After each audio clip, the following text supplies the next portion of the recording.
Hello friends, welcome to our channel. இன்றைக்கி நம்ம சேனலில் ரொம்ப டேஸ்டான ஒரு நான்வெஜ் ரெசிபி பார்க்க போகிறோம். ஆட்டு ரத்த பொரியல்.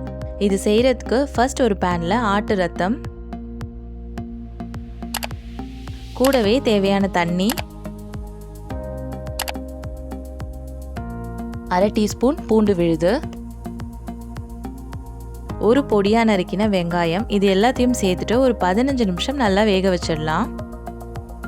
ஆட்டு ரத்தம் பார்த்திங்கன்னா கடையிலேயே உப்பு சேர்த்து உரைய வச்சுட்டு இந்த மாதிரி திக்காக தான் கொடுப்பாங்க. ஸோ உப்பு அளவை டேஸ்ட் பண்ணி பார்த்துட்டு சேர்த்துக்கோங்க. நெக்ஸ்ட் ஒரு பேனில் 1/2 கப் அளவு நல்லெண்ணெய் சேர்த்துக்கலாம். நல்லெண்ணெய் சேர்த்தாதான் ரத்த பொரியல் ரொம்ப டேஸ்ட்டாக இருக்கும். எண்ணெய் சூடானதும் 1/2 டீஸ்பூன் கடுகு, 1/4 டீஸ்பூன் சீரகம், 1/2 டீஸ்பூன் உளுத்தம் பருப்பு,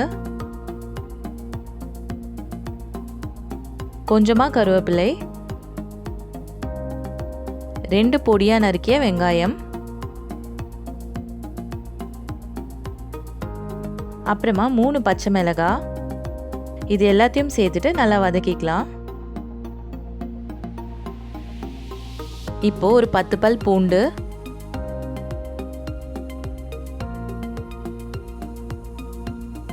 அரை டீஸ்பூன் பூண்டு விழுது, இது ரெண்டுத்தையும் சேர்த்துடலாம்.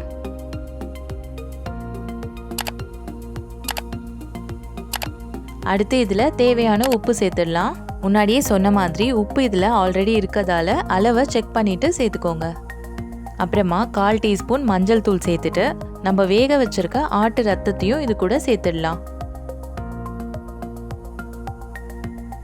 கரண்டிலேயே இந்த மாதிரி நல்லா மசிச்சுக்கலாம்.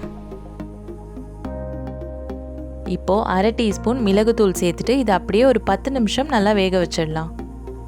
வதக்க இந்த மாதிரி கலர் சேஞ்ச் ஆகி தண்ணி எல்லாம் ட்ரை ஆகி நல்லா திக்காயிடும். இப்போ வாசனைக்காக கொஞ்சமாக கொத்தமல்லி சேர்த்துட்டு ஸ்டவ்வை ஆஃப் பண்ணிடலாம். இதில் பார்த்தீங்கன்னா இரும்பு சத்து நிறையவே இருக்குது. நீங்கள் அனிமிக்காக இருந்தீங்கன்னா கண்டிப்பாக இதை செஞ்சு சாப்பிடுங்க. ஹெல்த்துக்கு ரொம்ப நல்லது. ஸோ நீங்களும் இந்த டேஸ்ட் அண்ட் ஹெல்த்தியான ரெசிபியை கண்டிப்பாக வீட்டில் ட்ரை பண்ணி பாருங்கள். தேங்க்யூ.